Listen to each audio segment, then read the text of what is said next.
ladies and gentlemen, boys and girls, I don't know if I even need to record anything today. That's how ridiculous this is. But anyway, let's rock and roll. I don't know if I should show off or what. The markets were absolutely sideways. We just got below. We got below. I know Trump's in the Situation Room, whatever it is. If we go into the larger time frames, I'm going to blow through tonight. There's not even a lot of tickers, which is amazing because I don't know what I can tell you guys anyway. To be honest, holiday week, and it looks like they're taking full advantage of it. So I always get nervous when I do quick videos when they just don't last long. So anyway, everything's still well thought out. This is one of those times there's just not a lot to talk about. Anyway, so the open was a gap down, and I'm focusing on the S&P and the NASDAQ right now. Gap down and then a little bit more, but ultimately all we did was kind of just go stay in this range. We got up and we're just right back down. I gotta say, what's today? Monday? Is today Monday? I arranged my monitors and I just realized I can't see the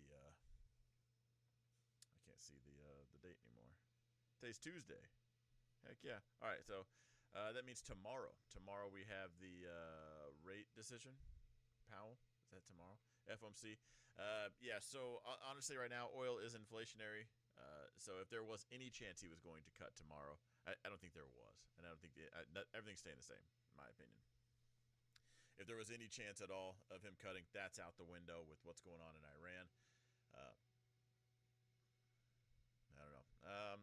What I would watch out for is I wonder if he mentions that, hey, oil is inflationary with what's going on, oil's going up, and even hints that a cut later is off the table, or I doubt he even says anything about raising the rates. If he does that, the markets will break that range. I think that's probably what's going to take to break that range this week. Looking at the dollar, it bounced up. I did add on to the U.S. dollar CAD position, which did jump up there. I don't know why I did not go to the U.S. Japanese yen. I'm just kind of going to town on this. It's down. I added on, which right now that add-on is down. And I told you guys the other day, I had tagged out and I was gonna wait for a green, and there it is. What's the Bitcoin up to? Looks like we're just jacking around in this range. It's obnoxious. Grandpa Dow.